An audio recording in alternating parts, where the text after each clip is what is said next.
1 Samuel pasalnya yang ke-13. Ketidaktaatan Saul pada waktu orang Filistin datang menyerang. Saul berumur sekian tahun ketika ia menjadi raja. 2 tahun ia memerintah atas Israel. Saul memilih 3.000 orang dari antara orang Israel. 2.000 orang ada bersama-sama dengan Saul di Mikmas dan di pegunungan Betel, sedang 1.000 orang ada bersama-sama dengan Yonatan di Gibea Benyamin, tetapi selebihnya dari rakyat itu disuruhnya pulang masing-masing ke kemahnya. Yonatan memukul kalah pasukan pendudukan orang Filistin yang ada di Geba, dan hal itu terdengar oleh orang Filistin. Karena itu Saul menyuruh meniup sangkakala di seluruh negeri, sebab pikirnya, biarlah orang Ibrani mendengarnya. Demikianlah seluruh orang Israel mendengar kabar bahwa Saul telah memukul kalah pasukan pendudukan orang Filistin, dan dengan demikian orang Israel dibenci oleh orang Filistin. Kemudian dikerahkanlah rakyat itu untuk mengikuti Saul ke Gilgal.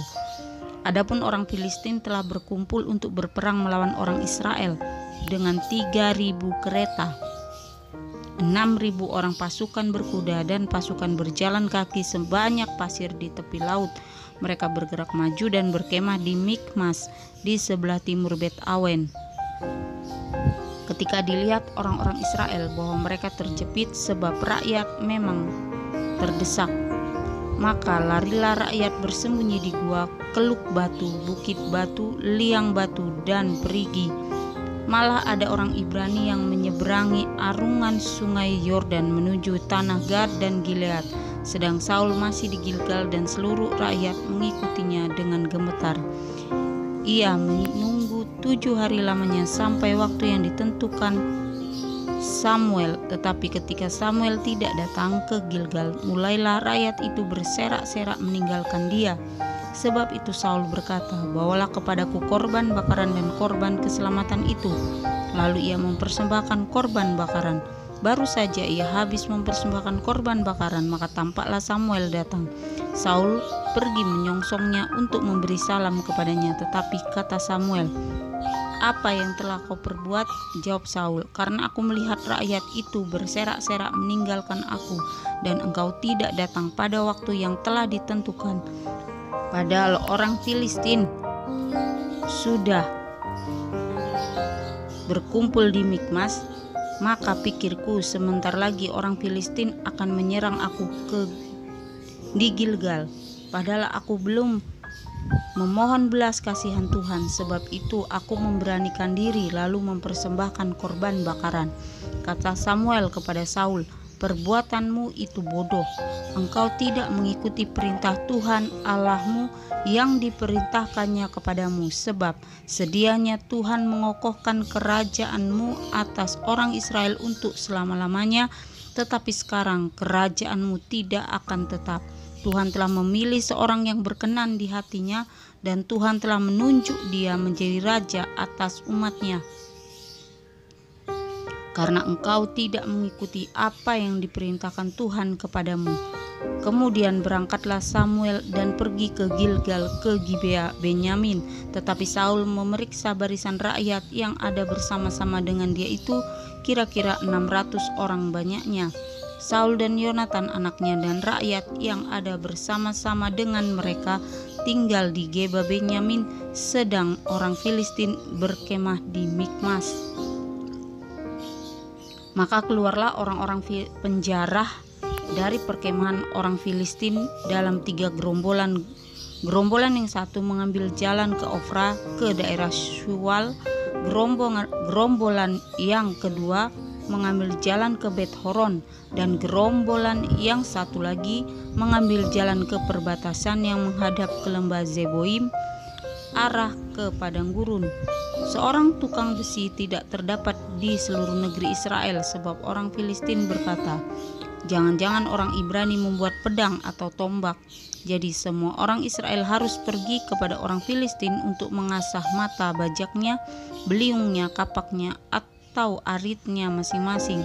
Adapun bayarannya ialah 2/3 sikal untuk mata bajak dan beliung, dan 1/3 sikal untuk mengasah kapak dan untuk memasang kusa, sehingga pada hari pertempuran itu sebilah pedang atau lembing pun tidak terdapat pada seluruh rakyat yang ada bersama Saul dan Yonatan, tetapi Saul dan Yonatan anaknya itu masih mempunyainya.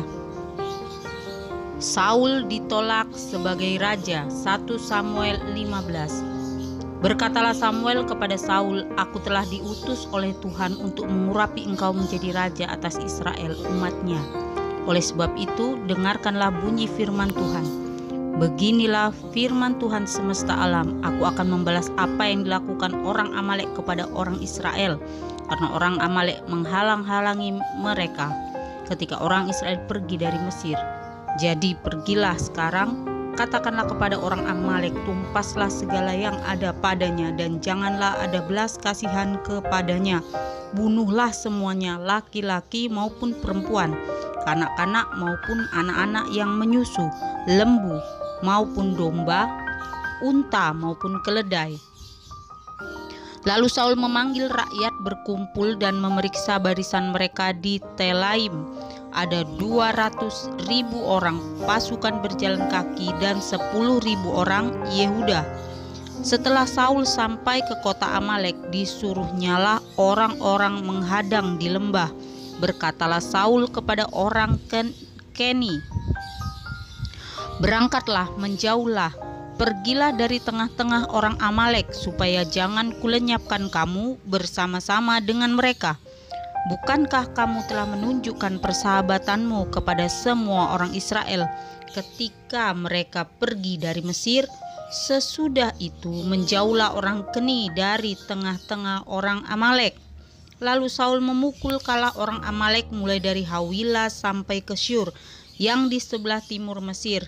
Agag, raja orang Amalek, ditangkapnya hidup-hidup, tetapi segenap rakyatnya ditumpasnya dengan mata pedang. Tetapi Saul dan rakyat itu menyelamatkan Agag dan kambing domba dan lembu-lembu yang terbaik dan tambun, pula anak domba dan segala yang berharga. Tidak mau mereka menumpas semuanya itu. Tetapi segala hewan yang tidak berharga dan yang buruk, itulah yang ditumpas mereka. Lalu datanglah firman Tuhan kepada Samuel demikian, "Aku menyesal karena aku telah menjadikan Saul raja, sebab ia telah berbalik daripada aku dan tidak melaksanakan firman-Ku." Maka sakit hatilah Samuel dan ia berseru kepada Tuhan semalam-malaman. Lalu Samuel bangun pagi-pagi untuk bertemu dengan Saul, tetapi diberitahukan kepada Samuel demikian, "Saul telah ke Karmel tadi dan telah didirikannya baginya suatu tanda peringatan." Kemudian ia balik dan mengambil jurusan ke Gilgal. Ketika Samuel sampai kepada Saul, berkatalah Saul kepadanya, "Diberkatilah kiranya engkau oleh Tuhan, aku telah melaksanakan firman Tuhan." Tetapi kata Samuel, "Kalau begitu, apakah bunyi kambing domba yang sampai ke telingaku dan bunyi lembu-lembu yang kudengar itu?" Jawab Saul, "Semuanya itu dibawa daripada orang Amalek, sebab rakyat menyelamatkan kambing domba dan lembu-lembu yang terbaik dengan maksud untuk mempersembahkan korban kepada Tuhan Allahmu, tetapi selebihnya telah kami tumpas." Lalu berkatalah Samuel kepada Saul, "Sudahlah, aku akan memberitahukan kepadamu apa yang difirmankan Tuhan kepadaku tadi malam." Kata Saul kepadanya, "Katakanlah."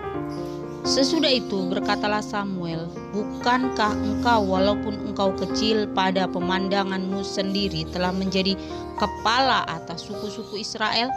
Dan bukankah Tuhan telah mengurapi engkau menjadi raja atas Israel? Tuhan telah menyuruh engkau pergi dengan pesan, 'Pergilah, tumpaslah orang-orang berdosa itu, yakni orang Amalek. Berperanglah melawan mereka sampai engkau membinasakan mereka.' Mengapa engkau tidak mendengarkan suara Tuhan?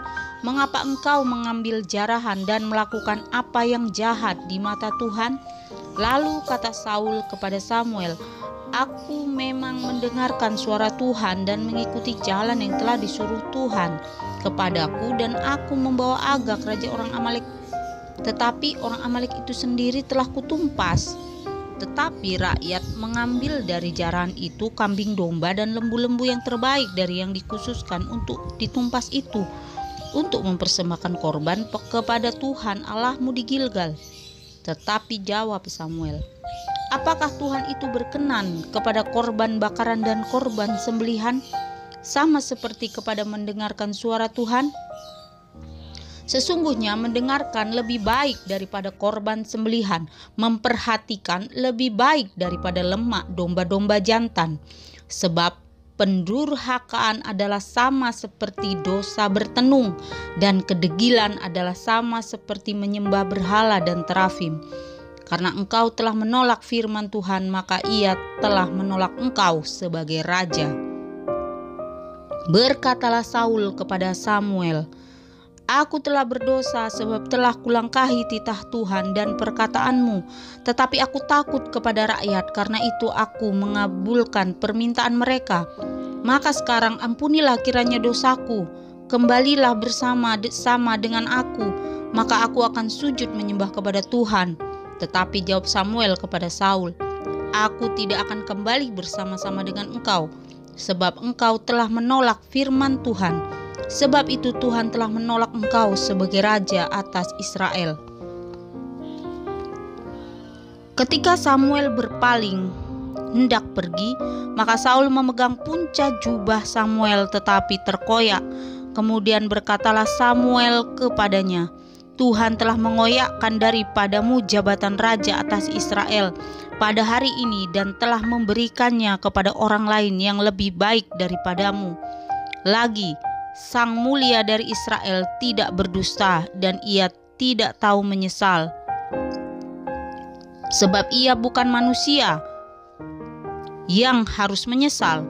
Tetapi kata Saul, aku telah berdosa, tetapi tunjukkanlah juga hormatmu kepadaku sekarang di depan para tua-tua bangsaku dan di depan orang Israel.